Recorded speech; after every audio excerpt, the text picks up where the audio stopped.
Hello,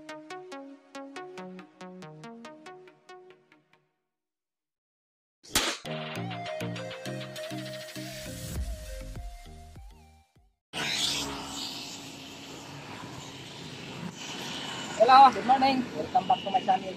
Dito naman tayo ngayon. Mayroon naman tayo share sa inyo. Pagkawaan natin ng vlog. Dito, mga kaibigan, pakita ko sa inyo kung paano natin ito ginawa. So, marami.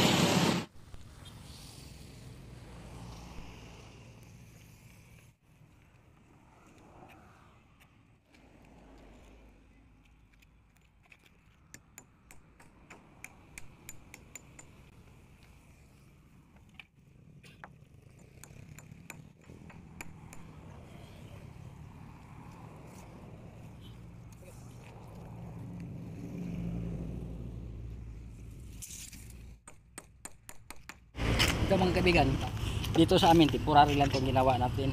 Good for 5 years lang to. Pambihira lang mayroong bagyo dito sa amin. Kaysa lang yung bagyong Pablo. Doon sa inyo, pwede kayo maglagay ng puting dito muna. Dito, lagyan nyo ng puting.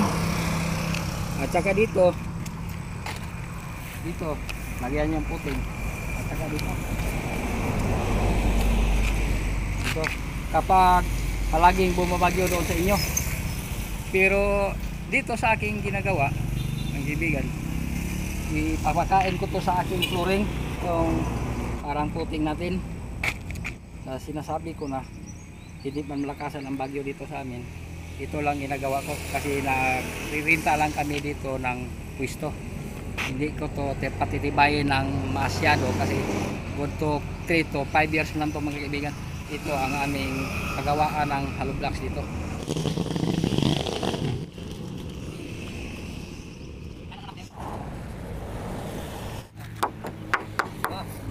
Yan. Ito automatic crafter to mga kaibigan. Madali lang to gawin. Ito hindi man gaano kataas ang ating kahoy na ginagamit. Magdugtong lang ako dito ng crafter. Walang overlap natin 60 tapat sa marking yan.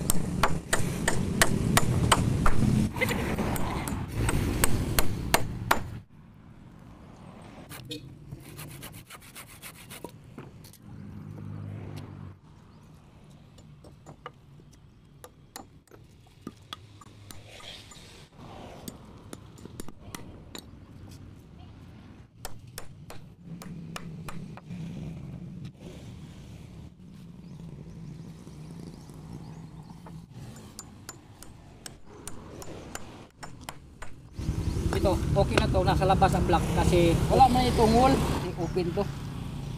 Blockan man ang ating gawin dito. Open lang to. Kahit magkabaliktad, okay lang.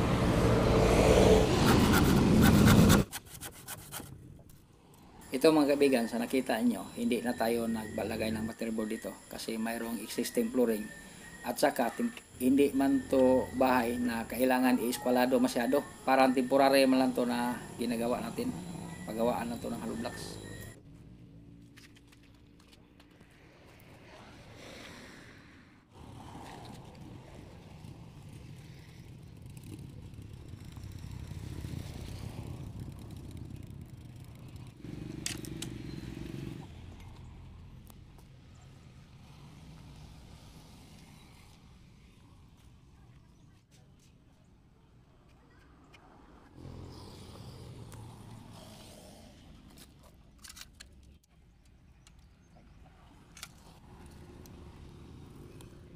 Mas mulai berapa?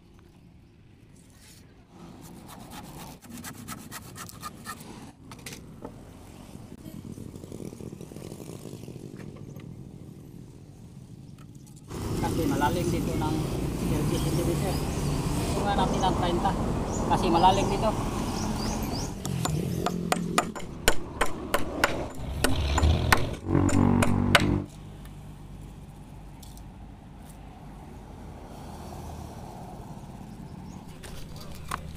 $250.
So mga kaibigan, maglagay tayo dito ng purlins.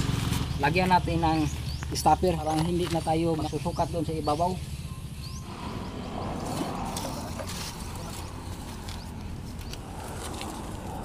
Doon ang ating C na ilalagay. Magdudugtong tayo. Mag-reduce tayo ng 2 pulgadas. Dito ang ating purlins ilalagay. Dito. Kasi kapag doon pa tayo ibabaw mag-divide, mahirap na. Dito na sa baba.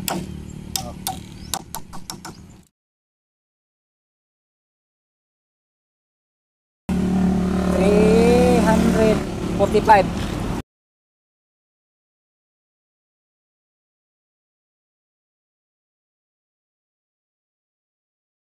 Equal 69. 69 ang hati sa ating purlins na ilalagay.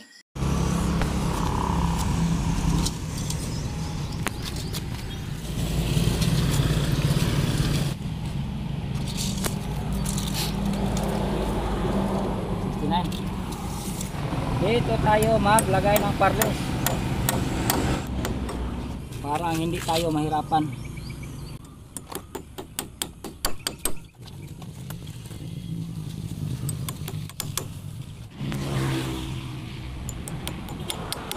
Walang kasimple. At saka dito sa kabila mayroon tayong balik doon sa kabila. Dito banda ang ating bubong. 203 ang sukat. I-divide natin ng 3. 67.6. Ito ang ating 67.6. Mahirap na mga kaibigan kung doon pa tayo mag-divide doon sa itaas. Doon pa lang sa baba. Mag-divide na tayo. Parang mas madali lang.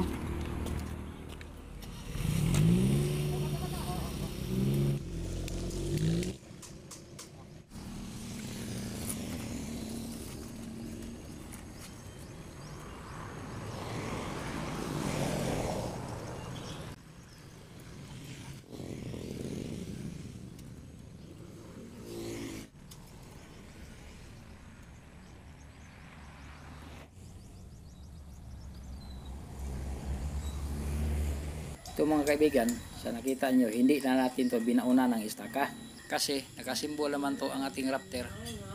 Madali lang tong gawin at hindi na to matutumba.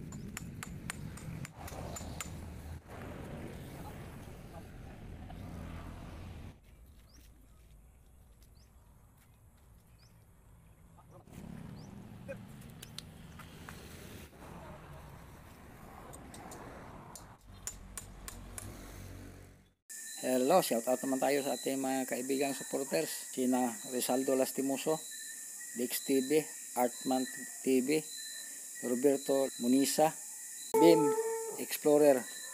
Thank you palagi niyo pagsuporta sa ating mga video. Ito na ang pangalawang portion sa ating poste.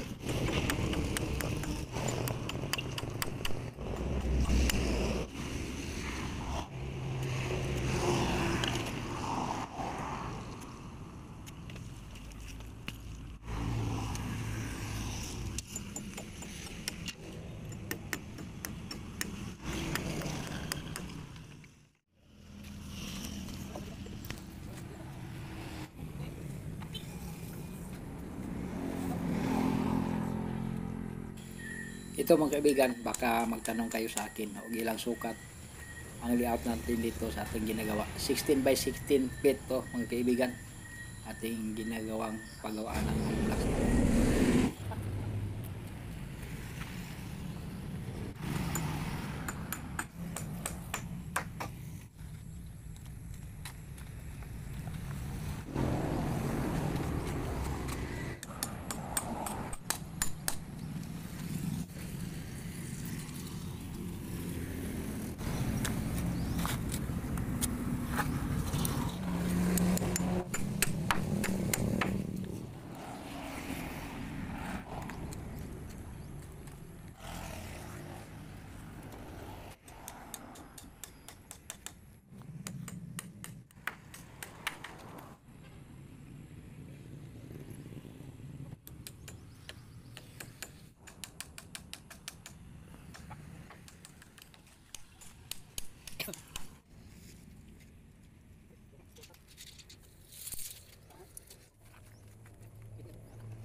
Ito mga kaibigan, kinuha natin ang sentro dahil lalagyan natin to ng rafter sa gitna.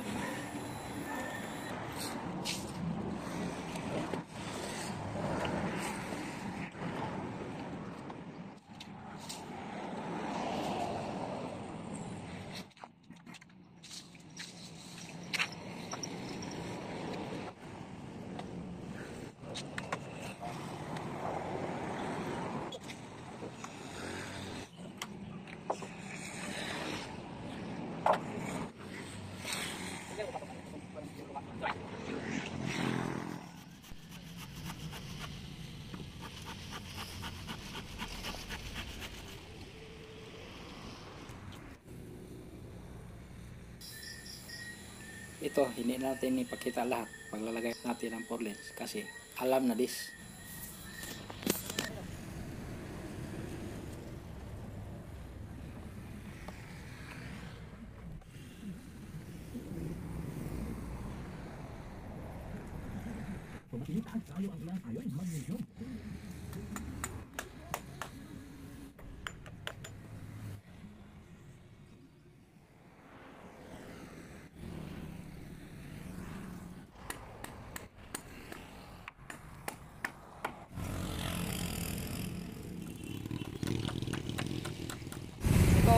kaibigan. Pag style naman to, pag lagay natin ang tansi, dito natin ilalim ilagay.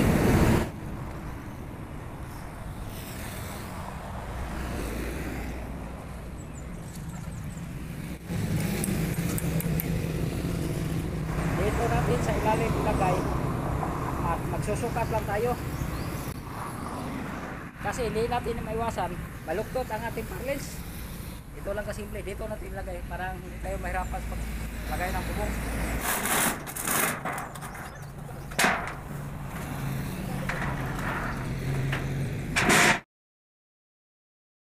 Ito mga kaibigan, kung gusto nyong malaman kung paano madali ang pag-install ng roofing, mayroon akong tips sa inyo. Tingnan nyo sa aking video kung ano ang pinakasimple kahit kayo lang mag-isa. Ilalagay ko ang link sa baba.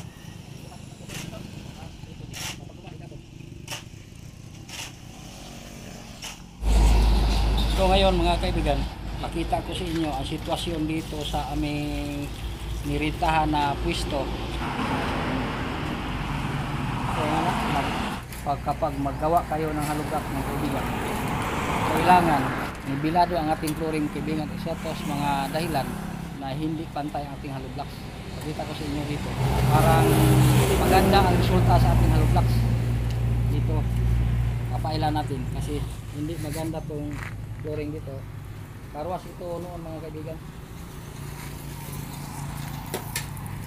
Dito pakita ko sa inyo, baka may bala kayo maggawa ng gawaan ng hollow blocks. Dito sa isa sa mga tips ko sa inyo.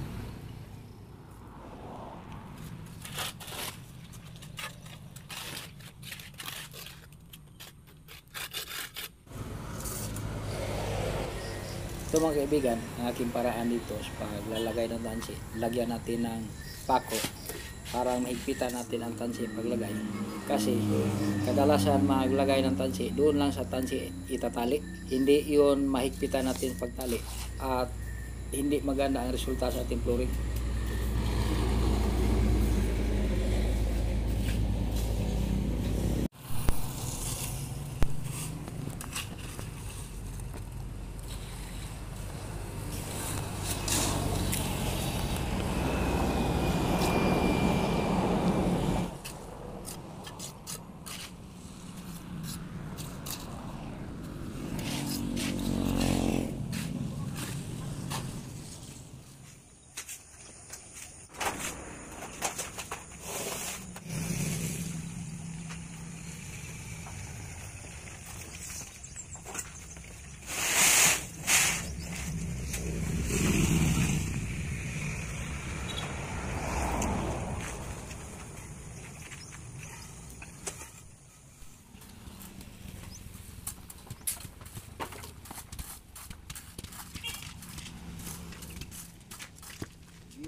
Ito na mga kaibigan, magpo-flooring na kami dito sa aming gawaan ng hollow blocks.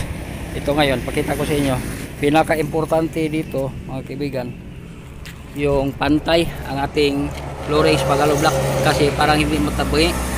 Ito ngayon, dito mayroon akong i-share sa inyo. Kita naman siguro ninyo na kapatong to sa ating ginawang footing dito. Ito, bubusan lang natin dito. Lagyan natin ng pako dito at saka dito. Parang ito ang magpatibay sa ating poste. Bosi! Yan, boss. Oh. Update lang ko kayong mamaya kasi wala ito ang aming videographer kasi mayroon pang binili. Yay, hurop! Hurop! Oh. Sige.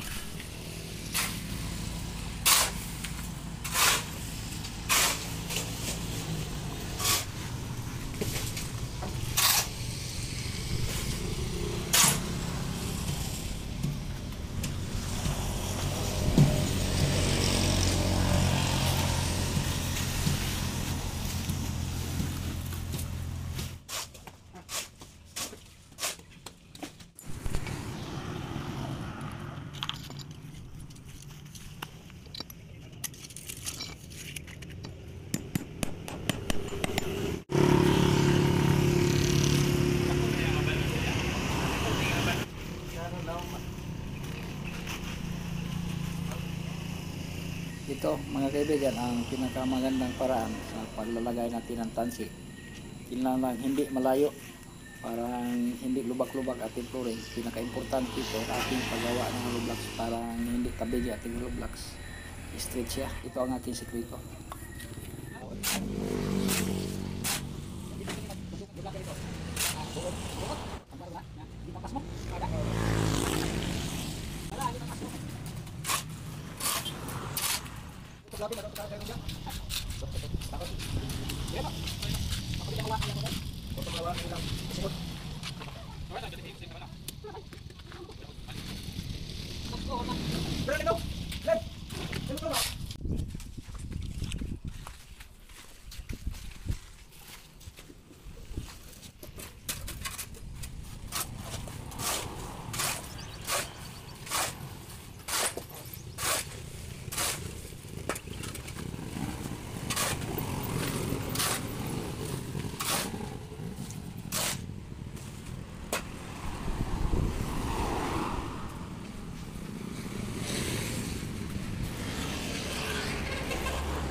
Ito mga kaibigan, sa ngayon, ito lang muna ang ating i-upload sa inyo. Kasi doon sa naghihintay sa part 4 ng paggawa natin ng beam, doon sa isa pa nating video, sa susunod na to mga kaibigan, kasi busy pa tayo ngayon. Hindi man to madalas natin ginagawa. Every Saturday lang tayo nagawa doon. Kasi voluntaryo lang ang paggawa natin doon. Baka sa susunod mga kaibigan, gawa ako ng video. Business naman tayo. Ano palaguin at maraming bumibili sa ating mga produkto. Ito na mga kaibigan, ang ating paggawa ng hollow block. Nakita ninyo mga kaibigan, pinaka-importante na pantay ang ating flooring para hindi tayo mahirapan sa pagpapile ng ating hollow blocks. Parang mas lalong ganahan yung mga mason sa pagpili dito kasi pantay. Gaya nito mga kaibigan, pantay ang ating hollow blocks. At maraming mga mason mainggan nyo pagpili dito kasi hindi sila mahirapan sa pagpapile ng ilang mga bahay mga kaibigan. Kapag nagustuhan nyo mga kaibigan ang video na to, paki-like naman at paki-share para mas marami pa tayo mga idea na ating gagawin. Ito lang. Maraming salamat.